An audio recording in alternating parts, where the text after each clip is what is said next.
এক জায়গায় একটা ঘটনা ঘটলে মানুষ সেখানে মানুষের সহযোগিতা না কইরা মানুষ ভিডিও করায় ব্যস্ত থাকে, মানুষ ছবি তোলায় ব্যস্ত থাকে। কারণ জানেন তো ভাই, সবাই তো ফেসবুকে ওই যে কন্টেন্ট মনিটাইজেশন পাইছে, দুইটা ইনকামের আশায় এই টপিক মানে এই ট্র্যাজেডিরে ভাবছে তারা হচ্ছে ভাইরাল টপিক তাদের কাছে, যে টপিকটা ভাইরাল, এটা নিয়ে ভিডিও বানাইলে ফর ইউতে যাবে, সেখান থেকে ইনকাম হবে। ভাই আপনাদের লজ্জা থাকা উচিত।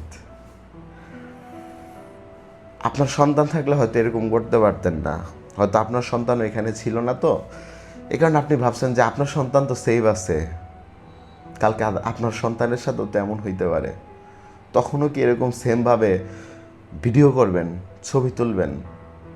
দেখেন, আমি একটা ভিডিও ফুটেজ দেখে ভাই আমার চোখের পানি পড়ে গেছে, যে একটা বাচ্চা তার শরীরের চামড়াগুলো খুইসা খুইসা পড়তেছে, এই বাচ্চাটা হাঁটতেছে, একা একা হাঁটতেছে, সে হাঁটতে পারতেছে না, তারপর হাঁটতেছে, আশেপাশের মানুষজন এইভাবে ফোন ধরে রাখছে, ভিডিও করতেছে, সে বাচ্চাটার সামনে একটা মানুষ আগে আসে নাই, সে বাচ্চাটার একটা মানুষ ধরে নেই। এই মানে এইটাই আমাদের নৈতিকতা ভাই, বুঝছেন? আমরা বলি না আমরা মানুষ, আমরা আর মানুষ হইতে পারলাম না। তো আসলে এটা নিয়ে আমার কিছু বলার নাই। আর আমি আসলে এটাও জানি না যে যেই ধরনের বিমানগুলো আজ থেকে 20-25 বছর আগে মানে ব্যবহারের অযোগ্য হয়ে যায়, সেই বিমান দিয়ে কেন প্রশিক্ষণ করা লাগবে। আর আমি এটাও জানি না যে বাংলাদেশে বঙ্গোপসাগরের মতো এত বড় একটা সাগর থাকার পরেও কেন এই জনবহুল একটা এলাকা, এই দিয়াবাড়ি কিন্তু প্রচুর জনবহুল একটা এরিয়া, এই এরিয়াতেই কেন তাদের ট্রেনিং করা লাগবে? কেন সাগরে গিয়ে ট্রেনিং করা যাইতো না? সাগরের উপরে ট্রেনিং করার পর যখন এরকম ঘটনা ঘটতো, সিচুয়েশন হইলে পাইলট তো হচ্ছে প্যারাশুটের মাধ্যমে উড়ে যেতে পারতো, শুধুমাত্র বিমানের ক্ষয়ক্ষতি হইতো।